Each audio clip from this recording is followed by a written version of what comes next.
लोकसभा में पेश हो गया। कृषि मंत्री शिवराज सिंह चौहान ने इसे लोकसभा में पेश कर दिया और इस पर अब चर्चा जारी है। विपक्ष लगातार इस पर सवाल उठा रहा है। प्रियंका गांधी ने अभी इस पर सवाल उठाया। रमन कुमार हमारे सहयोगी संसद भवन से हमारे साथ लाइव जुड़ गए हैं। रमन, प्रियंका गांधी पहले भी आपत्ति जता चुकी हैं और अब जब चर्चा चल रही है तो एक बार फिर प्रियंका गांधी ने अपने उन आरोपों को दोहराया है। बिल्कुल, कांग्रेस महासचिव प्रियंका गांधी ने साफ तौर पर कहा कि सरकार की जो मंशा है, महात्मा गांधी के नाम पर जो मनरेगा यूपीए सरकार ने नाम रखा था और इस योजना को लाया था, इसका नाम बदलकर जी राम जी बदला गया नाम, इसका कोई औचित्य नहीं है, इसकी कोई वजह नहीं दिखती है। क्या सरकार को महात्मा गांधी के नाम से आपत्ति है? महात्मा गांधी देश के राष्ट्रपिता हैं।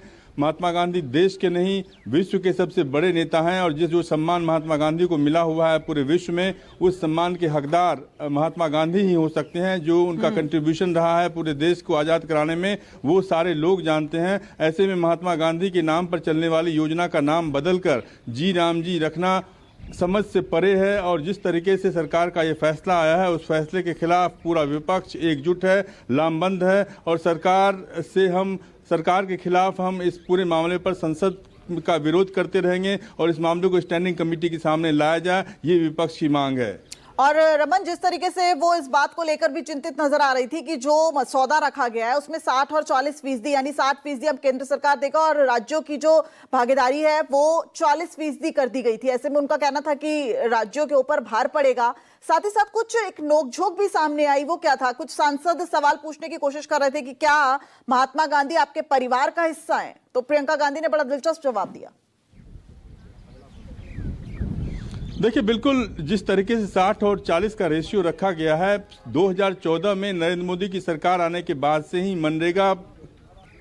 मनरेगा की योजना को सही तरीके से नहीं चलाने का आरोप कांग्रेस पार्टी लगाती रही है। क्योंकि जब भी यूपीए की सरकार रही थी, मनरेगा एक प्रमुख योजना के तौर पर चलती रही थी और जो किसान थे, जो मजदूर थे, उनको रोजगार मिले, 100 दिन का रोजगार मिले, ये इंश्योर करने की कोशिश लगातार होती रही थी। केंद्र से पूरा पैसा जाता था। लेकिन अब सरकार ने इस योजना का नाम बदलने के साथ ही 60% पैसा जो है केंद्र सरकार देगी, 40% पैसा राज्य सरकार के हवाले से देना पड़ेगा, राज्य सरकार को देना पड़ेगा, ये शर्त लगा दी है। साथ ही साथ जो 100 दिन रोजगार देने की बात थी, उसे 125 दिन रोजगार देने की बात भी सरकार की तरफ से कही जा रही है। लेकिन सरकार पर बड़ा आरोप यह है कि मनरेगा के तहत जो पैसा मिलना था वो पैसा समय पर नहीं दिया जाता है। ऐसे में इस योजना को सही तरीके से इंप्लीमेंट करने की कोशिश सरकार की तरफ से नहीं हो रही है, ये विपक्ष का आरोप है।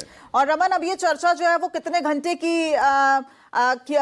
घंटे ये चर्चा चलेगी और क्या माना जाए कि अब विपक्ष जो है वो संसद के भीतर नहीं, संसद के बाहर या फिर संसद परिसर में भी हो सकता है ये विरोध प्रदर्शन कल सुबह या आज कुछ देर बाद नजर आए? कुछ इस तरह की भी क्या रणनीति विपक्ष बना रहा है? देखिए दिव्या, विपक्ष के तेवर को देखकर ऐसा लगता है कि सिर्फ कांग्रेस पार्टी ही नहीं, तमाम जो राजनीतिक दल हैं, जो विपक्ष में शामिल राजनीतिक दल हैं, उन सब का ये आरोप है कि मनरेगा का नाम बदलने के पीछे सरकार की मंशा सही नहीं लगती है। महात्मा गांधी का नाम बदलने के पीछे सरकार की जो मंशा है उस पर शक जाहिर हो रहा है और इसके लिए तमाम विपक्षी सांसद लामबंद हो रहे हैं। संसद के अंदर जब इस पर बहस चल रही है तो इसमें तमाम सांसद बहस में हिस्सा लेंगे, चर्चा में हिस्सा लेंगे और कल जो है संसद के बाहर इस पर प्रोटेस्ट किया जा सकता है। इसको लेकर रणनीति बनाई जा रही है। लेकिन सबसे बड़ी बात यह है कि जिस तरीके से विपक्ष इस पूरे मामले पर सरकार पर दबाव बनाने की कोशिश कर रही है, विपक्ष का कहना है कि इस पूरे मसले को, पूरे बिल को जो है स्टैंडिंग कमेटी के सामने लाया जाना चाहिए। स्टैंडिंग कमेटी में विचार विमर्श के बाद ही इस पर फैसला हो, अंतिम फैसला और विपक्ष का जो ये विरोध है ये कितना कहा जा सकता है कि असरदार हो सकता है? क्योंकि देखिए अब कोई भी अगर इस तरीके का विधेयक लाया जाता है और फिर वो बिल का स्वरूप लेता है, उसके बाद कानून बनता है, तो चूंकि मेजोरिटी सरकार के पास है, ऐसे में कितना भी विरोध विपक्ष जताए लेकिन उसके बावजूद भी स्वीकृत हो जाता है। तो ऐसे में जो विपक्ष का विरोध है वो अपनी जगह जायज भी हो सकता है, लेकिन असरदार कितना होगा? क्या कुछ तब्दीलियां हो सकती है? ऐसा कुछ आने वाले समय में दिखेगा क्या? देखिए जब संसद का सत्र जब 4 से 5 दिन का बचा हुआ है, उससे पहले बीजेपी ने अपने सांसदों को सदन के अंदर मौजूद रहने का निर्देश दिया था और पार्टी ने व्हिप जारी किया था। उस वक्त विपक्ष को ये अंदाजा नहीं था कि सरकार इस बिल को लाने का फैसला कर चुकी है, लेकिन कैबिनेट से मंजूरी मिलने के बाद से विपक्ष को ऐसा लगा कि सरकार मनरेगा का नाम बदलकर जिस तरीके से नया नाम रख रही है, उसके बाद इसका विरोध हम किस तरीके से करें, उसको लेकर स्टैंडिंग कमेटी के सामने इस बिल को भेजे जाने पर सरकार पर दबाव किस तरीके से बनाएं, उसके लेकर रणनीति लगातार बन रही है और विपक्ष के सांसद आपस में चर्चा करके, आपस में बैठ करके इस बारे में रणनीति बना रहे हैं। और कहीं ना कहीं अगर टीएमसी की बात की जाए, समाजवादी पार्टी, तमाम जो विपक्षी दल हैं, वो ऐसा लग रहा है एक बार फिर इस मुद्दे पर लामबंद हो गए।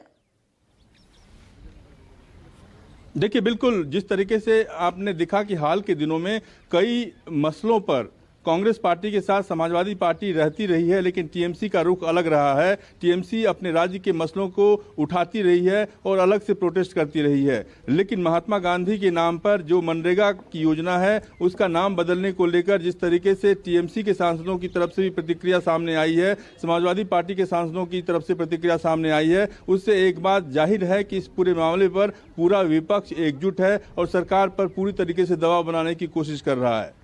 और प्रियंका गांधी की जो ये चिंता थी वो इस बात को लेकर भी थी कि बेशक आपने 100 दिन की जगह रोजगार गारंटी 125 दिन कर दी हो, लेकिन क्या बजट बढ़ेगा, क्या मजदूरी बढ़ेगी और राज्यों की जो हिस्सेदारी है वो बढ़ेगी। ऐसे में अब देखिए पश्चिम बंगाल में चुनाव है, कहीं ना कहीं सरकार का जो नियंत्रण है वो भी इस पर ज्यादा होगा। इस बात को लेकर भी वो कहीं ना कहीं कहा जाए तो इशारा देती नजर आ रही थी कि सरकार नियंत्रित रखना चाहती है।